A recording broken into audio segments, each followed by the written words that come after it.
দাদা, আমাকে আমার বাড়ির সামনে একটু পৌঁছে দেবেন?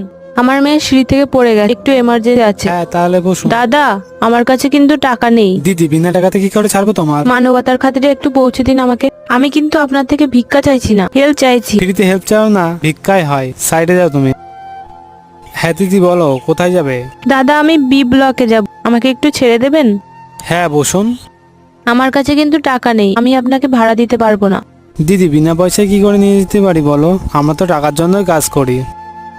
দাদা, আমার খুব এমার্জেন্সি আছে, আমার মেয়ে সিঁড়ি থেকে পড়ে গেছে, আমার বাড়ি যাওয়াটা খুবই দরকার। ঠিক আছে তুমি বসো, আমি তোমার বাড়ি অবধি ছেড়ে দিচ্ছি। থ্যাংক ইউ দাদা। দেখবেন আপনার হেল্পও কেউ না কেউ ঠিকই করবেন। ওপরওয়ালা আপনাদের মতো মানুষদের কখনো কোনো প্রবলেমে রাখবে না। ব্যাস ব্যাস ব্যাস, দাঁড়ান এখানে। এই নিন। কিন্তু এটা কি? এটা আমি আমার মেয়ের জন্য নিয়ে যাচ্ছিলাম, তো এটা আপনি আপনার মেয়েকে দিয়ে দেবেন, ওর খুব পছন্দ হবে।